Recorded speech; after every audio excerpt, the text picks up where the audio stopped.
அனைத்து ஆன்மீக நண்பர்கள் அனைவருக்கும் வணக்கம். இன்னைக்கு நம்ம இந்த வீடியோ தொகுப்புல திருச்செந்தூர் முருகரை நினைத்து உங்க வீட்டில் இந்த நேரத்தில் இந்த ஒரு தீபம் ஏற்றுங்கள், கேட்டது அனைத்துமே நிறைவேறுங்க.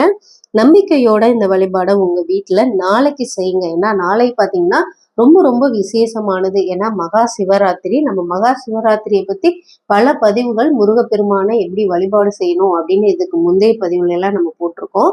ஆனா இந்த வழிபாடை நீங்க இந்த தீபம் ஏத்தி எந்த நேரத்துல எந்த தீபம் ஏத்தணும், எப்படி ஏத்தி வழிபாடு செய்யணும் அப்படின்றதாங்க நம்ம பார்க்க போறோம். இப்ப நாளைக்கு சிவன் ராத்திரி அப்படின்றனால இன்னைக்கு விரதம் இருக்கிறவங்க எல்லாம் பாத்தீங்கன்னா கண்முழிச்சு விரதம் இருந்து வழிபாடு செய்யறவங்க எல்லாம் வீடு வாசல் எல்லாம் சுத்தப்படுத்திருப்பீங்க. சுத்தப்படுத்திட்டு நீங்க விரத முறைகளை கடைபிடிக்க ரெடியா இருப்பீங்க. இப்ப ஒரு சிலர் பாத்தீங்கன்னா நாளைக்கு பிரதோஷமும் சேர்ந்து வரனால சிவபெருமானுக்கு பிரதோஷ விரதமும் கடைபிடிப்பாங்க. இப்ப ஒரு சிலர் காலையில இருந்து மாலை அபிஷேகம் சிவபெருமானுடைய அபிஷேகம் பாக்குற வரைக்கும் விரதம் இருப்பாங்க. ஒரு சிலர் பாத்தீங்கன்னா இரவு முழுவதும் கண் முழித்துக்கிட்டும் இருந்து விரதம் இருந்து வழிபாடு செய்யறவங்களும் இருக்காங்க. ஒரு சிலர் பாத்தீங்கன்னா இன்றைக்கு ஆரம்பித்து மறுநாள், அதாவது சிவன் ராத்திரி முடிந்து மறுநாள் சாப்பிடுறவங்களும் இருக்காங்க. ஏன்னா இன்னைக்கு நைட்டு இப்ப பாத்தீங்கன்னா இன்னைக்கு நைட்ல இருந்து ஒரு சிலர் எல்லாம் விரதம் இருக்க ஆரம்பிச்சிருவாங்க. ஏன்னா மகா சிவராத்திரின்றது சக்தி வாய்ந்த வழிபாடு. நீங்க உங்க வீட்டுல செய்ய வேண்டியது.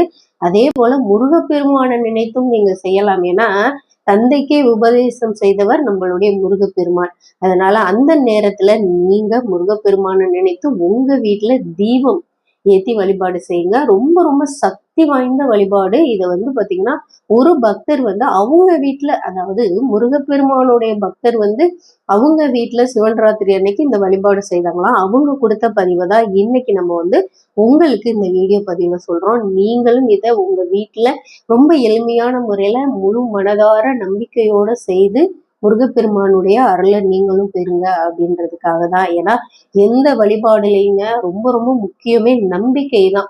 கடவுள்கிட்ட நம்மளுக்கு சொத்து சுகத்தை விட நம்ம உயிரோட இருக்கிறதே இப்ப பெரிய விஷயம். கைகால் சுகத்துடன் நலத்துடனும் நம்மள அந்த முருகப்பெருமான் எப்பொழுதும் நீடித்து நீண்ட ஆயுளை கொடுத்து நம்மளையெல்லாம் நல்லபடியா வச்சிருக்கணும். அதுக்காகவே நம்ம பெரிய வேண்டுதலை ஒவ்வொரு நாளும் முருகப்பெருமான்கிட்ட நம்ம வேண்டிக்கிட்டே இருக்கணும். ஏன்னா அவருக்கு தெரியும். இருந்தாலும் நம்ம உள்ள முருகி நம்ம வேண்டிக்கிட்டே இருக்கணுங்க. அதனால நீங்க முருகப்பெருமானை நினைத்து இந்த தீபத்தை நாளைக்கு உங்க வீட்டுல இந்த நேரத்துலனா நாளை இரவு பாத்தீங்கன்னா 8 மணிக்கு மேல நீங்க இந்த தீபத்தை ஏற்றலாம். 8 மணிலேருந்து 9 மணிக்குள்ள இந்த தீபத்தை நீங்க ஸ்டார்ட் பண்ணிருங்க. அதாவது பாத்தீங்கன்னா 8லேருந்து 9க்குள்ள இந்த தீபத்தை நீங்க ஏற்றி வச்சிருங்க. இந்த தீபத்துக்கு தேவையானது பாத்தீங்கன்னா 9 விளக்கு, 9 வெத்தலை. இப்ப 9 விளக்கு அந்த தட்டுல வச்சு ஏத்த முடியல அப்படின்னா நீங்க 6 விளக்கு 9 வெத்தலை எடுத்துக்கோங்க. ஏன்னா இதற்கு முந்தைய பதிவுல 6 வெத்தலை 6 தீபம். இந்த பதிவு பாத்தீங்கன்னா 9 வெத்தலை எடுத்துக்கோங்க. 9 தீபம் நீங்க ஏத்துங்க. அதற்கு முன்னாடி நீங்க பெரிய தாம்பாளமா ஒண்ணு எடுத்துக்கோங்க. எடுத்துட்டு அது நடுவுல ஒரு கோலம் போட்டுக்கோங்க.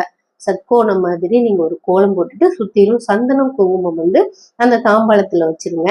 வச்சுட்டு 9 வெத்தலைய அந்த தட்டுல வைங்க. 9 வெத்தலை மேலதான் நீங்க இந்த தீபத்தை ஏத்த போறீங்க. இப்ப அந்த வெத்தலைய வச்சுட்டு அந்த வெத்தலைக்கு கீழே சந்தனம் குங்குமம் வச்சிருங்க. அதற்கு மேல ஒவ்வொரு விளக்கா நீங்க வைங்க. வச்சுட்டு திரி மஞ்சள் கலர் திரி இருந்தா நீங்க தீபம் போடுங்க. இல்ல வெள்ளை கலர் இருந்தா மஞ்சள் தடவி இன்னைக்கே கூட நீங்க வச்சுக்கோங்க. இல்லைங்க எங்கள்கிட்ட அந்த திரி இல்ல, வேற எந்த திரி வேணாலும் பயன்படுத்தலாமா? உங்க வீட்டுல எந்த திரி நீங்க பயன்படுத்துறீங்களோ அதையே நீங்க பயன்படுத்தலாம். பயன்படுத்தி நீங்க தீபத்தை நெய் தீபம் ஏத்தணுங்க. மறந்துடாதீங்க, நெய் தீபம் 9 நெய் தீபம் ஏத்தணும். ஏற்றி நீங்க இந்த வழிபாடை மனதார நினைத்து முருகப்பெருமானை நினைத்து இந்த தீபத்தை ஏத்துங்க. தீபத்தை ஏத்திட்டு அந்த தீபத்தை உங்க கையில எடுத்துக்கோங்க. எடுத்துட்டு உங்க வீட்டுல முருகப்பெருமானுடைய திருவுருவ படம், திருவுருவ சிலை இருந்துச்சுன்னா கையில வச்சுட்டு முருகப்பெருமானை பார்த்து வேண்டிக்கோங்க. வேண்டிட்டு இது 9 விளக்கு தட்டுல வச்சிருக்கிறீங்க இல்லையா, அதை அப்படியே எடுத்து முருகப்பெருமானுடைய திருவுருவ படம் இல்லைன்னா திருவுருவ சிலை உங்க வீட்டுல இருக்கும்போது அதற்கு நீங்க தீப ஆராதனை அதை 3 முறை அந்த விளக்கோட வச்சு நீங்க அப்படியே சுத்துங்க. முருகப்பெருமானை சுத்திட்டு கீழே வச்சிருங்க. வச்சிட்டு உள்ளம் உருகி உங்களுடைய பிரார்த்தனைய மனம் நிறைவோட அமர்ந்து நீங்க வேண்டிக்கோங்க. அதுவும் அந்த தீபத்தை பார்த்து நீங்க அமர்ந்துக்கோங்க. இப்ப நீங்க எங்க வேண்டுதல் வைக்கிறீங்களோ முருகப்பெருமானுக்கு முன்னாடி தீபத்தை ஏற்றி வச்சுட்டு இந்த தீபத்தை பார்த்து உங்களுடைய ஒரு வேண்டுதலை வைங்க. ஆனா நம்பிக்கையோட செய்யுங்க. ஏன்னா நம்பிக்கை இல்லாம எனக்கு இது உடனே நடந்துரும் அப்படின்னாலும் கண்டிப்பா நடந்தே தாங்க தீரும். எந்த பிரார்த்தனையும் நம்மளுக்கு நடக்காம போகவே போகாது. அப்படியே நீங்க வேண்டுதலை வைத்து அது தள்ளி தள்ளி போனா நம்மளுடைய கர்ம வினைகள் குறைந்து கொண்டே வருது அப்படின்றத அர்த்தம். அதற்காக லேட் ஆகுதுன்னா நினைக்கவே நினைக்காதீங்க. கண்டிப்பா நம்ம ஒரு பிரார்த்தனை செய்து அது தள்ளி போனாலே முருகப்பெருமான் நம்ம கிட்ட நம்மள ஆசீர்வதித்துக்கிட்டு இருக்கிறாரு அப்படின்னு உள்மனதார வேண்டுங்க. ஏன்னா காசு பணம்ன்றது நம்மளுக்கு கை கால் கடவுள் கொடுத்திருக்காரு. எப்படியா இருந்தாலும் நம்ம சம்பாரிச்சிருவோம். ஆனா அந்த அதிர்ஷ்டத்தையும் அந்த நேரத்தையும் நம்மளுக்கு முருகப்பெருமான் கொண்டாந்து நம்மள்கிட்ட சேர்ப்பாரு. அதற்கு நீங்க நம்பிக்கையோட தான் இந்த வழிபாடு செய்யணும்.